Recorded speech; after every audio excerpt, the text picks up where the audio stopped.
तिजोरी से क्या क्या गया कुछ मालूम है? सर 10 करोड़ के हीरे थे, 2 हफ्ते पहले मैंने पॉलिश के लिए दिए थे, सारे के सारे चले गए। हीरे? सर बाथरूम में हथियार है।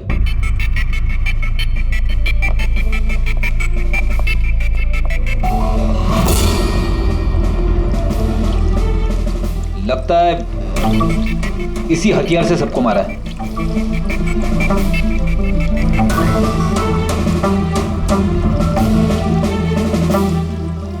अच्छा खासा साफ कर दिया है, वो भी साबुन से। लगता नहीं इस पे कोई सुराग मिलेगा। बहुत ही खतरनाक खूनी है यार। पहले 3-3 खून करता है, अबे यहीं बाथरूम में बैठ के हथियार साफ करता है। साइकोपैथ। अच्छा, इन हीरों के बारे में कोई और भी जानता था? सर 3 लोग जानते थे। कौन है? आइए बताता हूँ सर। एक सेठ भाई का भतीजा करुणेश, 2 एम्प्लॉय थे, सतीश और सर मानिक। आइए सर मैं दिखाता हूँ।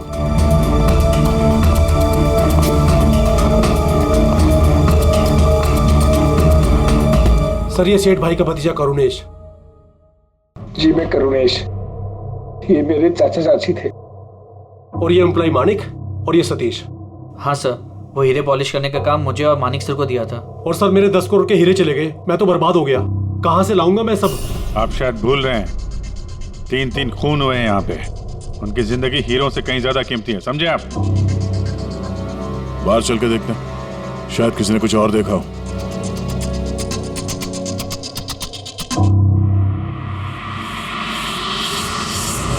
हमें कल रात की सीसीटीवी फुटेज चाहिए। ये कैमरा चल रहा है ना? हाँ साहब, लेकिन कल रात 2 से 3 बजे के बीच लाइट कट गई थी साहब। उस समय का तो कुछ मिल नहीं पाएगा साहब, लेकिन उसके पहले और बाद का सब है साहब। 2 से 3 बिजली नहीं थे, शायद खून भी उसी वक्त हुआ। बीच लाइट कट गई थी साहब। उस समय का तो कुछ मिल नहीं पाएगा साहब, लेकिन उसके पहले और बाद का सब है साहब। 2 से 3 बिजली नहीं थे, शायद खून भी उसी वक्त हुआ। उस दौरान तुमने किसी अनजान आदमी को यहाँ आते जाते देखा था? साहब रात को 2:30 बजे सेठ साहब के बाजू वाले घर से 4 बच्चे लोग गाड़ी लेके निकल गए। वो फ्लैट किसका है? वो प्रेरणा मैडम का। प्रेरणा मैडम और उनके मम्मी पापा वहाँ रहते हैं। पिछले हफ्ते भर से उनके मम्मी पापा बाहर गाँव चले गए और उनकी गाड़ी लेके सब गए। हाँ सर, वो जल्दी में थे और कुछ परेशान भी थे। हमने ज्यादा ध्यान नहीं दिया क्योंकि हम लोग बिजली के चक्कर में परेशान थे। वो गाड़ी की डिटेल है तुम्हारे पास? मिलेगी ना सर? ये बच्चे जरूर कुछ जानते होंगे इसके बारे में। सब जगह अलर्ट कर देते, कहाँ जाएंगे भाग के। सर देखा सुना तो नहीं है, लेकिन कल रात एक अजीब बात हो गई थी। करीब 1 घंटे तक कल रात बिजली नहीं थी। हाँ सर। सर ये पॉश एरिया है, यहाँ कभी लाइट जाती नहीं है। बिजली अपने आप तो नहीं घटी होगी, कातिल ने जानबूझकर पावर सप्लाई काट दी होगी।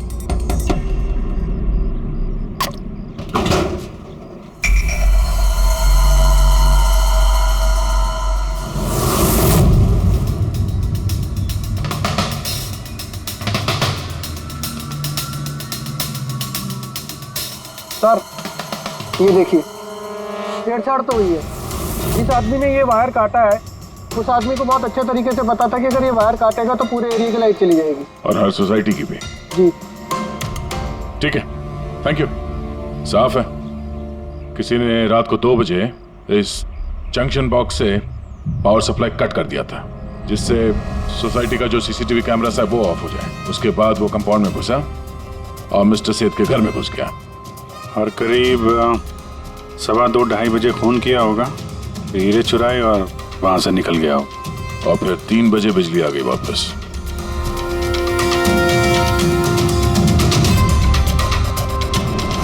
सर आपकी थियोरी में थोड़ी गड़बड़ लग रही है। क्या गड़बड़ है? उन तीनों की मौत 2 से 3 के बीच नहीं हुई है। क्या? तो फिर मौत कब हुई? इसके लगभग 1-1.25 घंटे पहले, मतलब 1:45 से 1:15 बजे के बीच। ये कैसे पॉसिबल है सर? इन तीनों की बॉडी का टेम्परेचर और बॉडी के अंदर की स्थिति यही बताती है कि इनकी मौत 1:45 से 1:15 बजे के बीच में ही हुई। और तो और ये मिस्टर सेठ की घड़ी, हमले के बाद इन्होंने जरूर कातिल के वार को अपने हाथों से रोकने की कोशिश की होगी और किसी धक्के से इनकी घड़ी बंद पड़ गई होगी। इस बंद घड़ी का समय दिखा रहा है 12:55। 12:55। तो अगर मौत 1:45 से 1:15 बजे के बीच हुई तो कातिल उसके पहले आया होगा। लेकिन बिल्डिंग की लाइट तो 2 बजे तक चल रही थी सर, और सीसीटीवी कैमरे भी काम कर रहे थे। और बिल्डिंग में सिक्योरिटी भी काफी अच्छी है सर। और सर एक वॉचमैन तो मिस्टर सेठ के घर के नीचे ही खड़ा था। हमने तो सीसीटीवी फुटेज चेक किया था, 2 बजे तक तो कातिल अंदर आया नहीं। तो आया कब? और फिर कातिल ने मर्डर करने के 1 घंटे बाद पावर कट क्यों किया?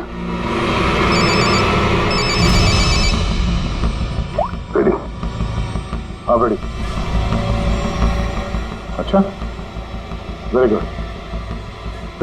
रेडी ने उन चारों बच्चों को पकड़ लिया। शहर से बाहर भागने की कोशिश कर रहे थे। वाशी ब्रिज के पास पकड़ लिया उन्हें। Great work. चारों को यहाँ ब्यूरो में लेकर आने को कहो।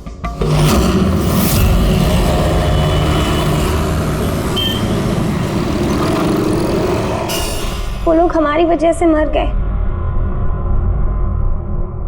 ये सब तुम लोगों ने उन हीरो के लिए किया ना? हीरे?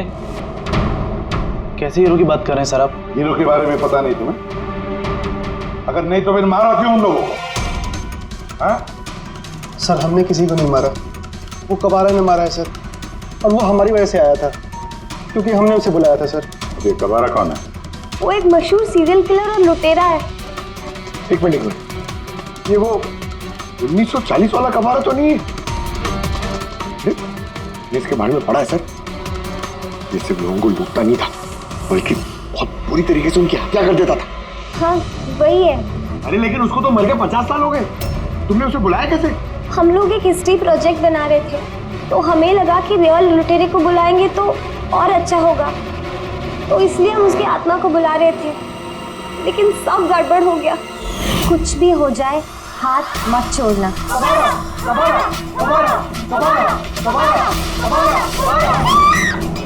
तुमने हाथ क्यों छोड़ दिया रवि? तुम्हें पता है कितना खतरनाक हो सकता है?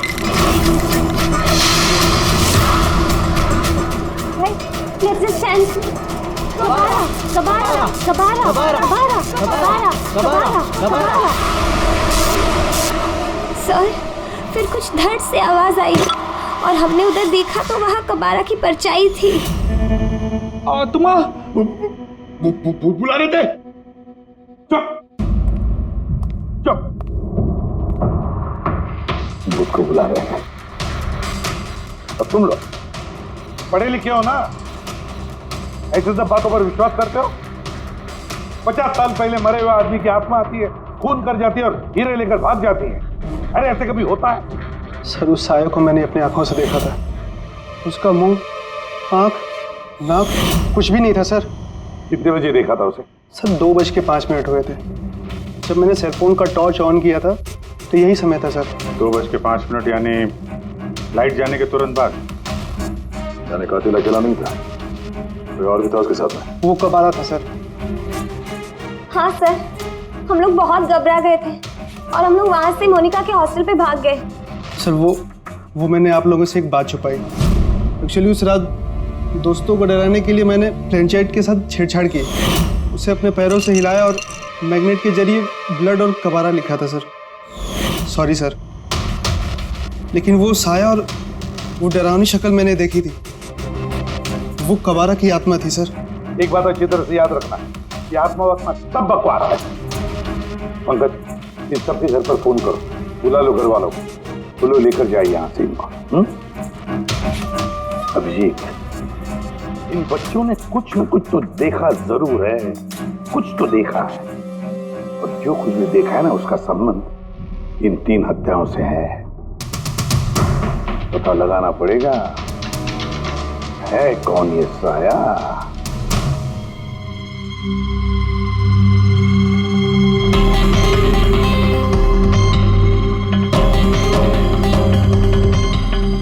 लगता है उन लोगों ने खूनी को देखा होगा। हाँ सर, और खूनी कबारा है। अरे यार बालकनी में चल के देखते हैं, कोई ना कोई सबूत छोड़ के गया होगा तुम्हारा कबारा।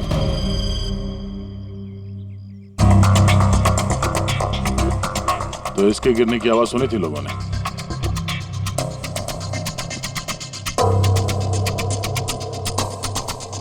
सर वो सेठ जी की बालकनी है, तो खूनी वहां से भागते हुए यहाँ पर आया होगा, तभी ये गमला गिर के टूट गया होगा।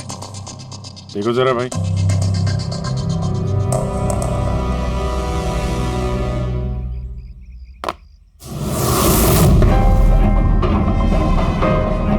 सर निशान क्लियर तो नहीं है, लेकिन लगता है ये 7 नंबर का जूता है। पैर काफी छोटा है, मतलब ऊंचाई कुछ ज्यादा नहीं होगी इसकी। चाहे वो छोटा हो लेकिन ताकतवर तो है, जिस हिसाब से खून किया उसने। क्या लगता है पंकज, कुछ कहना है? ये जूते का निशान किसी आदमी का है या आत्माओं ने आजकल जूते पहनने शुरू कर दिए हैं? नहीं सर, जो आप बोल रहे हैं वो सही है, लेकिन वो बिना आंख नाक मुंह वाली साया, सर वो क्या था? तो इसमें कौन सी बड़ी बात है? तुम अपने चेहरे पे ये लगा लो, ये लो। ना आंख है ना नाक है, एकदम साया और अंधेरा था। उनको भी लगा कि वो खूनी कोई आत्मा थी। एक तो वो लोग प्लेनचेट खेल रहे थे, ऊपर से लाइट चली गई। एक साया दिखा तो दिमाग तो उल्टा सीधा ही सोचेगा ना। जरा सोचो, एक आत्मा को 10 करोड़ के हीरे की क्या जरूरत है? क्या करना है उसको? ये काम किसी आत्मा का नहीं, किसी इंसान का है। रात के 12:55 को मिस्टर सेठ, मिसेस सेठ और उनका नौकर रामू, इन तीनों के खून हो गए। फिर रात के 2 बजे जंक्शन के मीटर बॉक्स से किसी ने छेड़छाड़ की और फिर रात के 2:05 पर खूनी को प्रेरणा के बालकनी से भागते हुए देखा अदनान। सवाल ये उठता है कि सर खूनी घर के अंदर कब गया? सर हमारे पास रात के 2 बजे तक का सीसीटीवी फुटेज है सर। दोपहर के बाद घर के पास कोई आया ही नहीं, खिड़की दरवाजे सब बंद थे, कोई एंट्री हो ही नहीं सकती। ये तो ऐसा ही हुआ जैसे 12:55 को खूनी जादू से घर के अंदर प्रकट हुआ और सबको मार दिया। क्या कहा तुमने फ्रेडी? क्या कहा? कुछ नहीं सर। फ्रेडी बिल्कुल सही कहा तुमने। खूनी ने ऐसे ही किया होगा, बिल्कुल ऐसे ही किया होगा। मतलब काबरा का भूत? चुप। काबरा का भूत?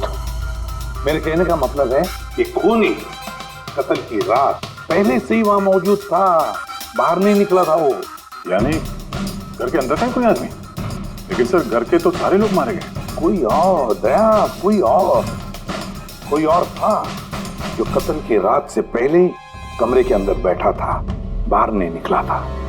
एक काम करते हैं, सीसीटीवी फुटेज चेक करते हैं, देखते हैं कत्ल के 2-4 दिन पहले कौन कौन मिस्टर और मिसेस सेठ के घर आया था। और दया, अभिजीत, तुम शेठ के घर जाओ और देखो कहीं कोई छुपने की जगह है क्या।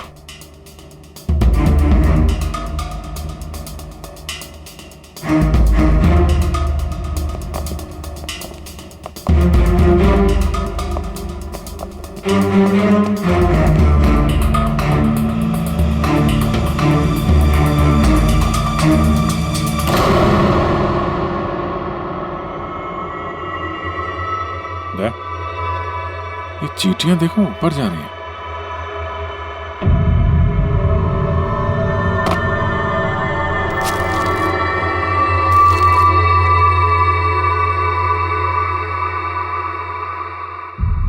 Dry fruits?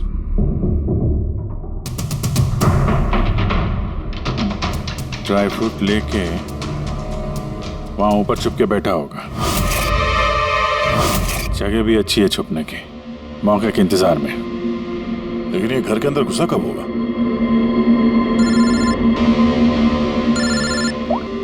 हाँ सर, फुटेज सोसाइटी के ऑफिस में देख लेते हैं सर।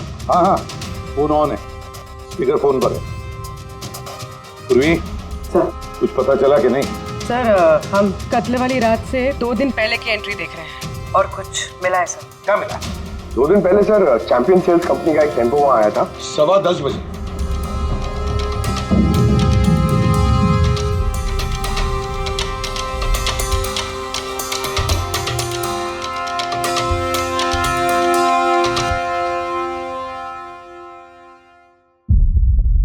और सर उसके दूसरे दिन यानी कत्ल से 1 दिन पहले चैंपियन सेल्स का टेक्नीशियन मिस्टर सेठ के घर आया था। 1 घंटे रुका रहा और फिर चला गया।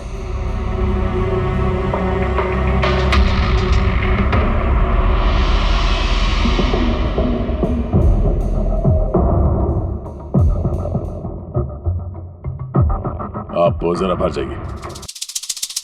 2 लोग आए थे फ्रिज डिलीवर करने के लिए और दूसरे दिन दूसरा आदमी शायद फ्रिज इंस्टॉल करने के लिए, पर 1 घंटे में निकल गया। इसका मतलब है अगर खूनी वहां पर था तो उसने अपने सुराग छोड़े होंगे वहां पर। साळुंखे को बोलो सेठ के घर चले जाए।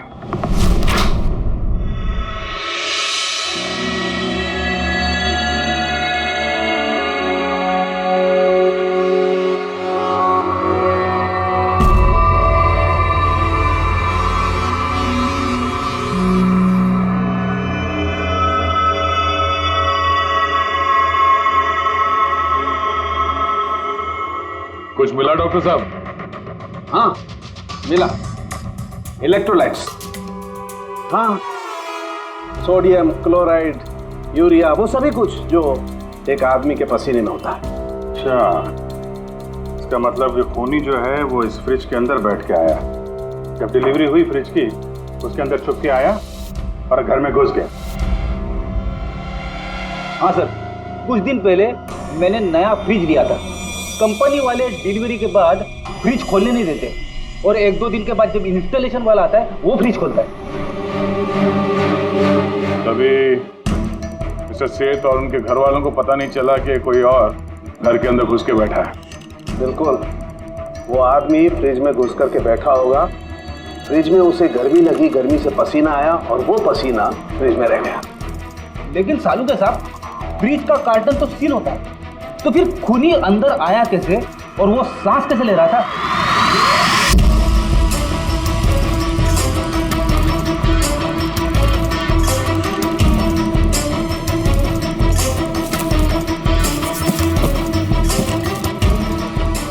ये देखो, तो यहां से सांस ले रहा था वो। ये तो ट्रोजन हॉर्स वाली कहानी हो गई। Trojan horse? अब ये क्या है? यार, एक बहुत बड़ा लकड़ी का घोड़ा, लेकिन अंदर से खाली, खोखला। अंदर से खोखला? हाँ, जिसके जरिए ग्रीक सैनिकों ने ट्रॉय में घुसपैठ की थी। ग्रीक सैनिकों ने एक बहुत बड़ा लकड़ी का घोड़ा ट्रॉय में भेजा, जिसमें सैनिक पहले से ही थे। ट्रॉय में पहुंच के एक सैनिक घोड़े से बाहर निकले और उन्होंने ट्रॉय पे हमला कर दिया। इस खूनी ने भी वही तरीका चुना है और कामयाब भी रहा।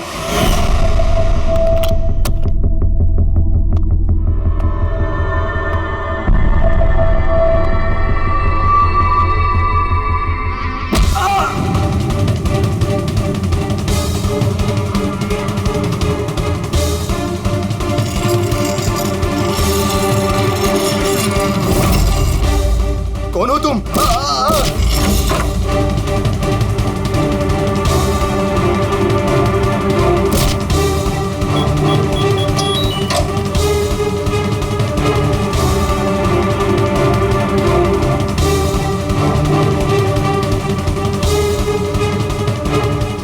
और भागने से पहले उसने अपने हाथ धोए, हथियार साफ किया और ठीक 2 बजे उसका साथी जो नीचे इंतजार कर रहा था उसने पावर स्विच ऑफ कर दिया और अंधेरे का फायदा उठा के वो यहाँ से भाग निकला। भागते भागते वो प्रेरणा की बालकनी में गया, जहाँ उसने वो गमला गिराया।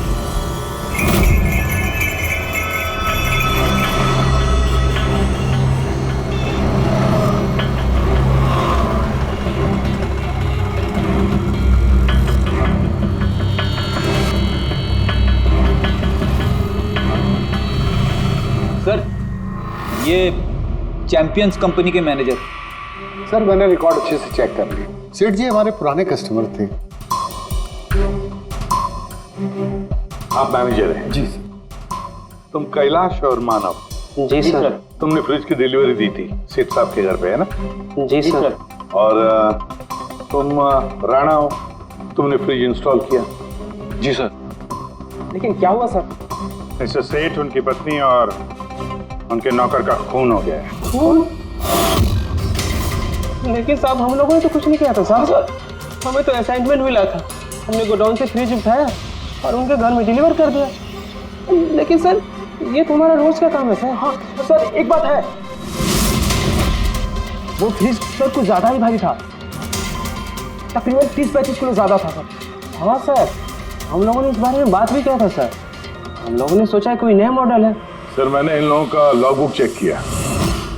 ये दोनों 9 बजे गोडाउन पहुंचे थे और 9:30 बजे टेम्पो में फ्रिज को लोड किया और 10:15 बजे इन लोगों ने वो फ्रिज मिस्टर सेठ के घर पे डिलीवर करके वहां से निकल गए। इस दौरान तो कोई आदमी फ्रिज के अंदर नहीं जा सकता। जो भी हुआ है 9:30 से पहले ही हुआ होगा सर। सर ये खूनी रात को ही फ्रिज में घुस के बैठ गया होगा। मिस्टर राणा, आप गए थे वहां पे फ्रिज इंस्टॉल करने के लिए, तो फ्रिज की पैकिंग में आपको कुछ गड़बड़ लगी? ऐसा लगा कि छेड़छाड़ की गई है पैकिंग के साथ? कुछ खास नहीं था सर, बस पैकिंग अच्छी नहीं थी।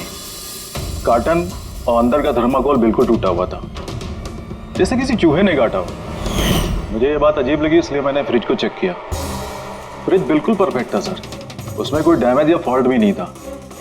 इसलिए मैंने उन लोगों को ये बात नहीं बताई कि वो लोग फ्रिज वापस कर देते और हमारी कंपनी का नाम खराब हो जाता। थर्मोकोल तोड़ के दरवाजे में फंसा दिया होगा ताकि सांस ले सके।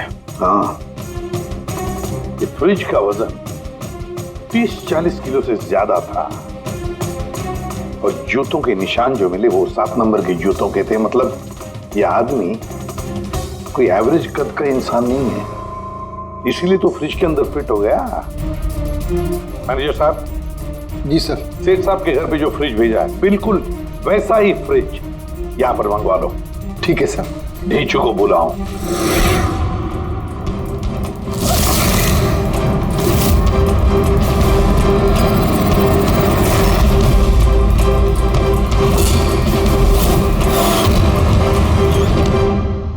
आपने बुलाया और हम चले आए। अरे वाह, कैसे हो रेचू? अरे सर, क्या बात है, इतने टाइम बाद मिल रहे हो, सब ठीक ठाक है? अभी तक तो बिल्कुल ठीक ठाक हूँ। अब आप लोगों ने मुझे सीआईडी में जब बुला ही लिया है तो देखते हैं आगे आगे होता है क्या। अब ध्यान से सुन लो। 3 खून हुए हैं और हमें यकीन है कि खूनी उस फ्रिज के अंदर बैठकर चुपकर घर के अंदर घुसा, 3 लोगों का खून किया और भाग गया। इस फ्रिज के अंदर? हाँ, इस फ्रिज के अंदर। और सर? और तुम्हें हाँ, बस वैसे इस फ्रिज के अंदर जाना है और बैठना है। सर, मुझे फ्रिज के अंदर जाना है? हाँ। वो फ्रिज का दरवाजा बंद हो जाएगा? बिल्कुल। तुम्हें फ्रिज के अंदर बैठकर बाहर निकलने की कोशिश करनी है। कैसे बाहर निकलोगे हमें दिखाओ। लेकिन सर थोड़ा एक गिलास पानी मिलेगा? हाँ मिलेगा, फ्रिज के अंदर जाओ, बैठकर पियो। चलो। जी जी जी सर। चल रेचू, चल जा सूली पे। हो जा भरने के लिए तैयार। जा रहा हूँ सर।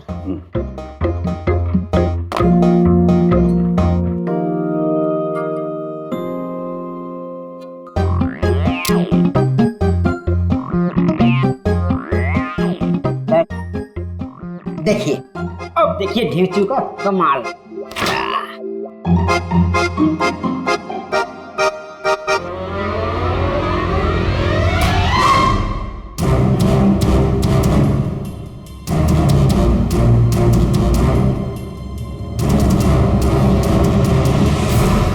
नीचू, नीचू, बाहर आने की कोशिश करो। सर अंदर से खुल नहीं रहा है, आपको हेल्प करनी पड़ेगी। नीचू, नीचू बाहर आने की कोशिश करो। चाकू है ना तुम्हारे पास? नीचू। हाँ सर, सब मुझे बाहर निकालो। निकालो इसे बाहर। फंस गया लगता है। सब घुट रहा है सर। नीचू, नीचू, दरवाजा खुल गया। अरे खुल गया। नीचू, नीचू, नीचू। हाँ? मेरा चश्मा। हाँ मिलेगा, सब मिलेगा। रेडी, कॉफी पिलाओ इसे। जाओ। Thank you. मुझे लग ही रहा था कुछ ना कुछ तो गड़बड़ जरूर है। सेठ के फ्रिज का जो कार्टन है, जो बॉक्स है, उसे इतनी सफाई से काटा है बाहर से। अंदर से बैठ के कोई काट ही दे सकता बॉक्स को। वैसे जरूर किसी ने बाहर से काटा है। उस खूनी को बाहर निकालने के लिए। वो जो कोई भी है सर, वो फ्रिज की डिलीवरी के बाद और फ्रिज के इंस्टॉलेशन के पहले इसी बीच में आया होगा। तेजू,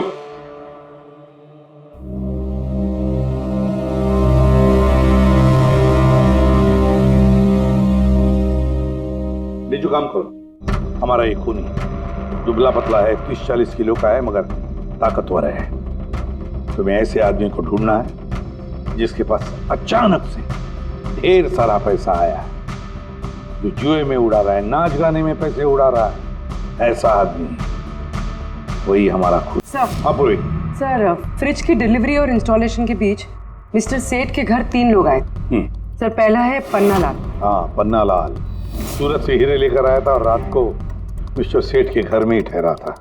सर, वो हीरे तो उसी के थे, वो उनके लिए खून क्यों करे? हो सकता है उसने इन हीरों का इंश्योरेंस करवाया हो और इंश्योरेंस कंपनी से दुगना फायदा कमाने के चक्कर में ये सब खेल खेला उसने। और सर, दूसरा है मानिक। वो मिस्टर सेठ की कंपनी में काम करता था। हीरो की पॉलिश तो इसी ने की थी ना, क्या पता सर इसकी नीयत खराब हो गई हो। तीसरा है मिस्टर सेठ का भतीजा करुणेश।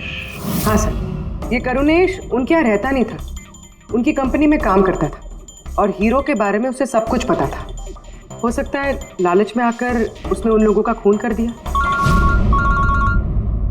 रीजू, हाँ रीजू बोलो। सर, एक आदमी है विक्टर। सर, उसका हुलिया सेम टू सेम वैसा ही है जैसा आप लोगों ने बताया था। और सर, वो बड़ी आसानी से फ्रिज में समा सकता है।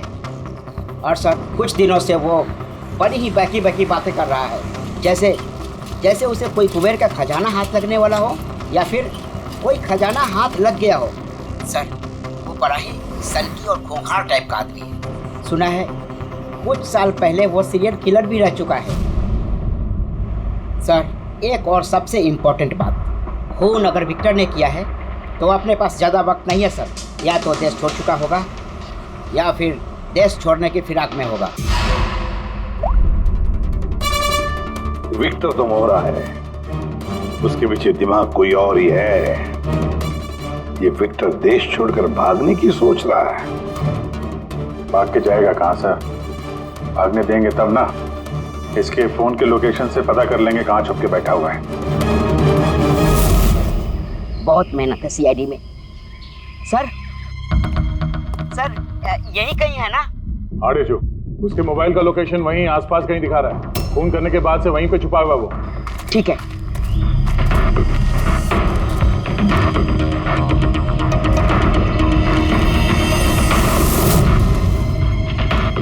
तुम सही जा रहे हो और आगे बढ़ो।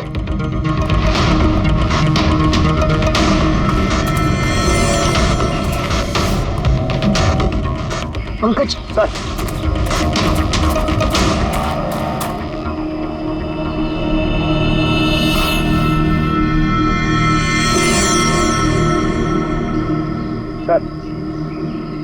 अभी से कोई नहीं पकड़ पाएगा सर। पंकज, क्या बात कर रहे हो? क्या हुआ क्या है? सर, मर गया वो। एक आखिरी कड़ी बची थी, वो भी हाथ से गई। कैसे मर गया? सर पे किसी ने पत्थर से या किसी चीज से मारा है सर, और मर के भी बहुत टाइम हो गया सर। बॉडी से बहुत बास आ रही है, बहुत बुरी हालत में है बॉडी। ठीक है पंकज, एम्बुलेंस बुलवा लो और तुम लोग वहां से निकलो। Okay sir. ओके। जैसे काम हो गया, उसको ठिकाने लगा दिया और लाश को कहीं फेंक दिया। सर, उन तीनों मर्डर्स के बाद ही विक्टर की फोन की लोकेशन वहीं दिखा रही थी। अच्छा, तो किसने किए होंगे खून? ये पन्ना लाल, मानिक या करुणेश? पन्ना लाल, मानिक या करुणेश? हाँ बोलता हूँ। अच्छा ठीक है, थैंक यू। ये पन्ना लाल, मानिक और करुणेश, तीनों को फोरेंसिक लैब बुला लो। असली गुनहगार कौन है इसका पता चल गया। इस कार्टन के जरिए विक्टर को उस घर में भेजा गया था और ढेचू को अंदर भेज के ये बात तो प्रूव हो गई कि विक्टर अपने आप बाहर नहीं आया था, तो जाहिर है जरूर किसी ने उसकी मदद की है बाहर आने में। और जिसने भी उसकी मदद की वो इस सब का मास्टरमाइंड है, और वो तुम तीनों में से ही कोई एक है। ये आप क्या बोल रहे हैं? सर मैंने कुछ नहीं किया। आप लोग ऐसे कैसे बोल सकते हैं हमें? एक मिनट। किसी ने इस कार्टन को बड़े प्यार से बाहर से काटा, विक्टर को बाहर निकाला, फिर वापस डक्ट टेप से इस कार्टन को चिपका दिया। लेकिन इस कार्टन को चिपकाते वक्त उसने अपनी उंगलियों के निशान इस चिपचिपी इस जगह पर छोड़ दिए, जो अभी भी इंटैक्ट हैं, इस टेप के उस तरफ। लेकिन सर फिंगरप्रिंट्स मिलेंगे कैसे? कार्टन पे तो टेप लगा हुआ है, और अगर हम टेप निकालते हैं तो उसके साथ कार्टन का कागज भी निकल जाएगा। फिक्र मत करो पूर्वी, साड़ों साहब ने हमें यहाँ बुलाया है तो कोई ना कोई रास्ता तो होगा इनके पास, है ना? रास्ता है तारिका। इस हेयर ड्रायर के जरिए इस हेयर ड्रायर को हम इस टेप के ऊपर इस्तेमाल करेंगे। इस ड्रायर के गर्म हवा से इस टेप के ऊपर का एडहेसिव गोंद कमजोर हो जाएगा।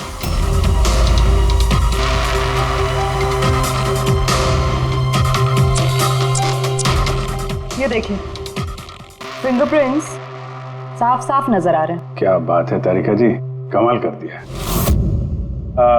फिंगरप्रिंट्स एकदम साफ नजर आ रहे हैं। हाँ, अब बस इनमें से मैच करने की देरी है।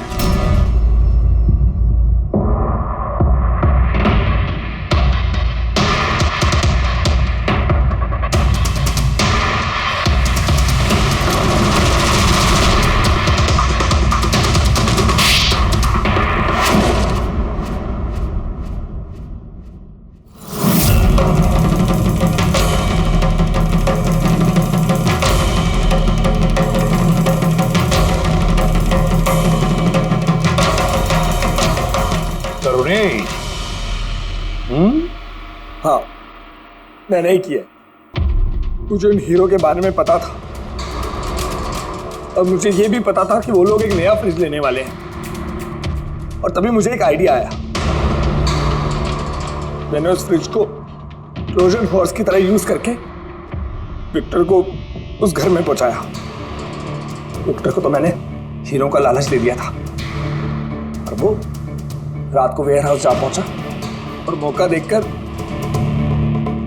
अंकल के पर्ची वाले फ्रिज में जाकर छुपकर बैठ गया। फिर डिलीवरी के बाद तुम उनके घर गए और विक्टर को फ्रिज से बाहर निकाल दिया। उस रात मैं चाचा जी के घर पे ही रुका था।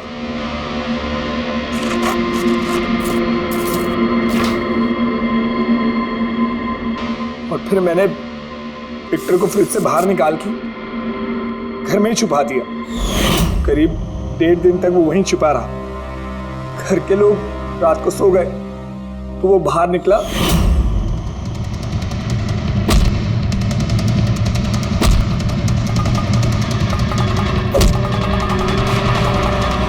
उसने सबको मारा और फिर हीरे चुराकर मेरे पावर कट करने का वेट किया। ओह, तो इसीलिए विक्टर अपने हथियार और हाथ साफ कर रहा था, इलेक्ट्रिसिटी बंद होने का इंतजार कर रहा था, क्यों?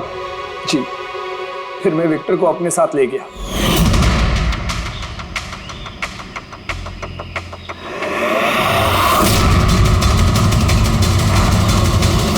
और मारने के बाद उसे फेंक दिया ताकि मुझ तक कोई ना पहुंच सके। इतना सोचा, कितनी प्लानिंग की, लेकिन अकल तुक्की पड़ गई इसकी। ये नहीं सोचा चाहे कुछ भी हो, सीआईडी वालों के हाथ तो तुम तक पहुंच ही जाएंगे। हर गुनहगार कोई ना कोई गलती करता ही है। जैसे तुमने अपनी उंगलियों के निशान छोड़ दिया ना इधर, बस हमारे लिए उतना ही काफी था। 4 खून किए तुमने हीरो की लालच में। अब भुगतो अपने कर्मों के फल। कड़ी से कड़ी सजा होगी तुम्हें।